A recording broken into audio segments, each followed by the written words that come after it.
Hey, what's good, everybody? It's Maymoney back again for another video. Yes, we must talk about the latest episode of The 100, season 4, episode 12, entitled The Chosen. I do believe that's what it was called.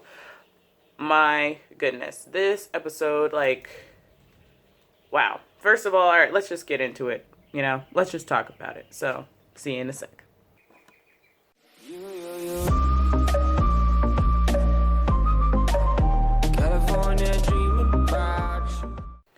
So overall, this episode was super heavy, with the choices that our characters had to make. Finally I didn't cry for this one in my reaction video. Yeah, but yes, I think that it was a great setup for the season finale, which is next week. And the performances were really great. And the theme of it, everybody was just trying to save their people. And that was just a reoccurring theme. And I really thought that was pretty well done and a great kind of topic to kind of, talk about. And just super interesting how this whole episode went down. And a lot of heavy decisions were made. And people really just are starting to get towards the end of, their lives, basically, which is fucking crazy. This show is fucking crazy, dude. So let's talk about Octavia for a little bit. We have Octavia, who is she's the fucking commander running shit, which I was just I'm okay with. I actually really like Octavia. I think her growth is pretty substantial, especially since season 1. But this past season has been super interesting for her character because she kind of was going through this dark path since Lincoln, after the City of Light. She was finally having time to adjust and kind of, process what happened, after that whole thing, because this season started off right after the whole City of Light shit, and things were not looking too good for anybody. And I just think her going through all of the pain that she was going through was super interesting, and now she's kind of come out of that dark place and is starting to kind of heal a little bit, is what I'm trying to say. So I thought that was interesting. And there's a moment where she has to she's pretty much forced to do it, which makes sense. She's forced to give Sky Crew an ultimatum of look, y'all need to hurry up and figure out, who's gonna be the 100 people. All the other, fucking crews have chosen, their 100 people that are gonna be in the bunker, and so do you. You're not fucking special, and stop acting like little bitches. Is pretty much what she was saying. And she gave him an ultimatum, choose before midnight or you all die, which is just that's fair. You have the choice just like everybody else. You're not special, and we ain't got enough time for all of this drama that y'all are causing right now. So I get it. It's a tough choice. It's a tough, cookie to eat or whatever that fucking phrase is, but it makes sense. And I really like the moment where she's talking to Jaha, and he's like, Octavia, don't do this, please, because you're one of us. And she's like, what? First of all, you didn't even know about me for the first, most of all of my life, basically, until, a year ago. And you had me hiding under the floor. You killed my mom. I was never, one of you. And I like that because, her story has always been, trying to find, where she belongs. And, she's never really felt at home with Sky Crew, ever. She's never felt accepted there. Tree Crew, is accepting her, but I kind of like how she's, right, sweet, in the middle of Sky Crew and Tree Crew. I mean, she's a part of the 100, which is, that's definitely a group that she can definitely say that she's a part of, which is good. She needs somewhere to identify with. But Sky Crew, when Jaha's trying to tell her and convince her, don't do this, she's like, what the fuck? You were never good to me. You were never home to me. I was never one of your people. So, bye. Swerve, bitch. Pick your people or you all die, is basically what she was saying. And you could tell that, her stepping into her leadership role is kind of tough for her. It's a new place. She was saying, she didn't do it on her own. She got help from people, which, which is fine. And Indra was saying, no leader ever does, do things on their own. They always have help. They have people, assisting them and blah, blah, blah. And I think that that's pretty interesting because, you know, she's still, it's realistic that she would still be feeling some type of way about moving into the whole commander role. You know, it's something fresh and new to her, but something that has just kind of been put on her, and so she's, you know, gonna need support from Indra, like the same way that Indra supported Lexa, which is good, right? So yeah, but I just think that's super interesting. And yeah, then there's that moment at the end where she's really about to like fucking kill all of Sky Crew because that's, you know, they haven't come up with a solution for themselves, and she's like, all right, well, I gave them an ultimatum, they're not ready, I guess we're gonna have to go through with our word. And I was like, oh my god, I was like, wow, this is really fucking crazy if they really fucking just mow down all of Sky Crew right now. Like, that shit would be too much. Whoa. And I just wouldn't want Octavia to have to live with that type of like burden on her shoulders, like the way that Bellamy did. So I was just like really hoping that that wouldn't happen, because I hate seeing the Blake siblings like always like struggling, you know, like can't they just get a fucking break? But nobody can in this show, clearly. So then we have the whole Sky Crew beef. So they have to pretty much choose, you know, a lottery. Kane is like being like, all right, we're going to choose fair and square, a lottery. We're going to pick names out of a bowl. They're fighting. They can't agree. There's this one hot-headed ass dude that is just getting on my nerves the entire episode. And Jaha still being a fucking annoying ass motherfucker, talking about Sky Crew this, Sky Crew that, Sky Crew only, you know. Which, I mean, I mean, he's always been like that. It's not surprising for his character. But at the same time, like, bruh, you need to fucking calm down. You're not in control here anymore. You're done. You're not Chancellor. You haven't been Chancellor for a while, and things aren't going the way you want them to go. Stop acting like a baby. Kane is making some tough choices. Oh, my God. Miller's dad. I think that was, like, one of my favorite parts of the episode, when he puts his son's freaking name in the pot and just twice, pretty much, because Nate puts his name in, and then his dad puts his son's name in, or Nate's name in there again. Blech. Anyway, and like he just doesn't put his in, and I was just like, oh my god, that is just, it just broke my fucking heart, and that was just really intense and fucking crazy to see like that happen. Wow, you guys. Like, that one almost got me. I definitely could have teared up in, like, whew. Like, you know, felt a little emotional on that, because I just thought that was a great moment and, like, super deep. And then he ends up, like, being taken out of the bunker. Kane, like, respects his wishes at the end of the episode and, like, leaves Nate in there, but takes, you know, the dad out. And I was just like, oh my god, that is just the most heartbreaking shit I've ever seen. This show is so good at breaking fucking hearts, like, so good at it. Abby is another person that was trying to make tough choices. Like, she's saying, you know, I'm not worth, you know, she can't live with herself anymore. She's really having a hard time, like, dealing with some of the decisions that she's made and some of the things that she's had to do. And so she's saying, like, you know, replace me with somebody else.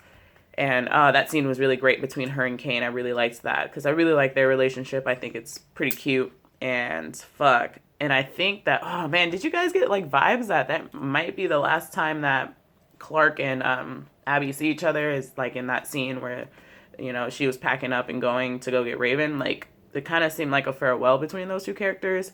We'll have to wait and see, because she's still in the bunker. Kane was like, forgive me but I couldn't, and like, he was, you know, he couldn't leave her and take her out. So maybe she'll survive, but I'm not sure. We still have one episode left, and there's a lot that could fucking happen, because you know this show is crazy. And then we have Kane and Jaha, who at the end kind of come to a conclusion that they're gonna gas all their people, calm them motherfucking down, sleep them all, and use Clarke's list to decide who gets to stay or live. Question for you guys. Are they choosing like the whole 100 of the people on the list, or are they using the essential personnel and then just choosing 80 out of it? That's a good question. Aren't there some people that are dead on that list? Like, do they have to make a couple changes to it? Like, what do you guys think is going to happen with that? Especially, like, because Monty and Harper weren't on there. So, like, what do you guys think is going to happen with that? Even though, and then there's some people like Bellamy and Clarke who are on the list that aren't going to be in the bunker. Like, do they know that they're not coming back? So they have to like make some adjustments to the list, right? Is what I'm assuming, so that they can still choose a fair 100 people. Because it would be fucked up if like they, you know, choose up on people and only choose 80, and then like they still have 15 spots left or something like that. So like, what do you guys think is gonna happen with that? So let's get over to the delinquent side of the story with like Bellamy, Clarke, Murphy, Monty, blah blah, you know, Raven. So first of all, y'all know I love the Bellamy and Clarke scenes. I really liked how like he was like really fucking pissed at Clarke at the beginning of the episode. Like couldn't look at her, having a hard time talking to her. Everything she was saying, he was like rolling his eyes like, bitch, you just tried to fucking kill me. You was pointing a gun at yo fucking best friend. You got me bent, you know? So I just really like that their tension at the beginning of the episode. And then they have an interesting conversation where Clarke is like telling Bellamy like that she didn't mean to hurt him. She was trying to make the right decision, but every time she tries to make a decision, like people die. It doesn't matter what she chooses, somebody is gonna die. And then Bellamy says like, well, you made the right choice not to kill me. And then they're like smiling at each other. It's really cute. And then Bellamy fucking smacks, because he ain't looking in on the road, kills a person and then runs into a tree. And I'm like, bruh, we could have been cool. You could have been looking at the road a little bit better. But I really liked that moment between them, because like he forgave her really quickly. And then they get all heamed up. They pretty much get jumped by this squad. And I was like, what the fuck is going on? Like, it just kind of like caught me off guard. And I was like confused for a bit. Echo comes to the rescue. Still fuck her. I don't like her. But she comes to the rescue. And her moves were pretty badass. I will give her that. And pretty much she asked for like a trade-off. Like, hey, I saved your lives. I know you guys have this bunker. You know, save mine. Because, you know, she can't be in the bunker with her people. So she just asking like, hey, bruh, help a homie out. Even though we not homies. So no, bitch. And then, like, we just see, like, how Murphy and Amori, like, are just like, fuck it. They're not gonna, like, choose us to live in the bunker. So we're just gonna go live on the island until, you know, we run out of food and we just die together. That was really sweet to see. And then we just see like all of our like little coupled up pairs starting to, you know, realize that they're coming down to crunch time, and you know that they're probably gonna die, and they want to be together at the end of their days if anything happens. So I think I really like that. I like that a lot. Like Monty and Harper, they're like, fuck it, we're gonna go get our friends, you know, no matter what happens. And so yeah, Amori's suit is all torn. Clarke is all fucked up. Oh no, Clarke is like starting to get fucked up because she takes off her mask. Bellamy's worried about Clarke. And then there's this whole beef. And I don't really understand, like, so they were just going to go back to Polis and, like, save Clarke's life and, like, leave Raven for a second? Like, I wasn't sure what that was about. So, But anyway. So that was that whole beef. And they end up down in the bunker to go get Raven. They decide, fuck it, we're going to go get Raven. They go get her. And then they have this great idea to go to space. Now, the space thing, I get it. They're going to space, but are they going to make Nightblood up there? Or are they just going to go live up there? Like, what are they doing? Like, I guess that's just their only, like, choice now, because they ran out of time. They can't get back to the bunker in time. So they're like, fuck it, we're just going to go to space and, like, try to survive up there instead. I think that's what I gathered from this whole thing, the whole situation with space, but I'm not sure. So you guys let me know, like, clarify if I'm, like, wrong about that. But that's kind of what I got about it. But I didn't expect that. I didn't expect them to fucking be going back to space. Like, I did not see that coming. I thought the space thing was done. Clearly it's not. So we're going back to space. And, like, what the fuck? Which is cool, but, like, I just didn't see it coming. And, like, the characters that are going up to space. So it's, like, Echo going to space? Like, for what? Bitch, where? Bitch, why? Yeah, stay your ass in the bunker. Nobody care about you. And, like, what are you going to do up there? It's not like you're going to be any help. But, yeah. So, I guess let's get into questions and predictions. And then cut this video off. Alright, so. Questions and predictions for you guys. First of all, it looked like in the promo thing that Clarke was left behind. Like, the promo thing was like really cut it up. I couldn't really focus on it or gather too much information out of it, but it looked like Clarke got left down in the snow or some shit, you know? So, like, what the fuck happened there? Why is she like not in the spacesuit? How will Octavia take the news that Bellamy won't be coming back to the bunker? Like, what's gonna happen with the whole bunker issues that they're having? How is Octavia gonna like step up into the role of commander? That's gonna be super interesting to see. Like, why are they really going to space? Is it because of the reason that I just discussed earlier, or are they going to make Nightblood or something? Or what are they going to space for? Do you guys know? And how's that going to work out? Are they going to really be up there for 5 years? Like, what the fuck? Like, really 5 whole years they're going to be up there? Like, goddamn, that's a long time. And they're separating Bellamy and Clarke for 5 years. I don't like that one bit. So I hope that we get like a goodbye, a really good goodbye between Bellamy and Clarke, if that's what they're gonna do. I really like, if they're gonna separate them for 5 years, we're gonna at least need like some type of confession of feelings from one of them. Like, I ain't even fucking with the bullshit. We need a nice, hearty scene between them two if they're gonna be separated for that long. And I know some of you guys agree. We ain't fucking with the bullshit. We ain't fucking with the interruptions. If somebody come in, they gotta go. Bellamy and Clarke are having their goodbye moment for the next 5 years. Bitch, don't interrupt. Anyway. And who's next to die? Jaha, Abby, maybe both. How? What's gonna happen? Like, if they die, like, how does that go down? That should be pretty interesting. Will Bellamy and Clarke finally confess feelings? Yeah. So I guess those were all the, like, predictions. Like, I have no predictions because this show just be coming out of left field. I have no idea what's gonna happen. Things look like it's about to go down. Somebody has like a bloody hand. I don't know what the fuck that's about. Yeah. So I'm just really excited because 1 episode left. My God, I can't believe we're finally here. And then we're gonna be stuck on a long ass hiatus. This show have long ass fucking like wait times for the next season, and I am not excited for that. I'm gonna be having a hard time. Straight up withdrawals. I'm just like, fuck me, man. Like, I can't survive without this show that long. Ugh, God. And I didn't have to wait that long before because I didn't start watching the show until last year in like September. And then like Walking Dead came on, and then all of a sudden in February, you know, after I had seen season 3, season 4 was already kind of coming up, and I was like, perfect timing for, like, I didn't have to wait as long as I have to wait this time, so fuck. Ugh. So I know a lot of you guys probably are used to it, but this is my first rodeo for waiting on the hiatus for the 100.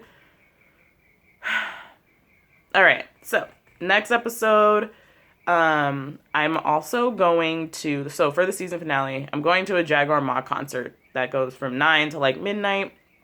I'll probably be out having a good time, but I'm going to come home and I'm going to watch it. I don't care if it's 2 in the morning. I'm going to watch it. I'm going to record my reaction. And then I have work at 10:15 to like 5.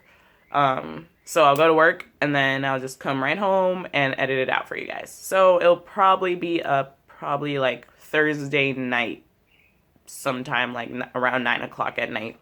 So just like a day later. So yeah, that's all I really have to say about that. Thanks so much for watching, you guys. Fuck, I am not excited, but I am excited for the season finale of the 100. Prime Fire is here. And yeah, I guess we are just gonna have to wait and see what happens. Thanks so much for watching. I hope you liked this video. I hope you liked the discussion.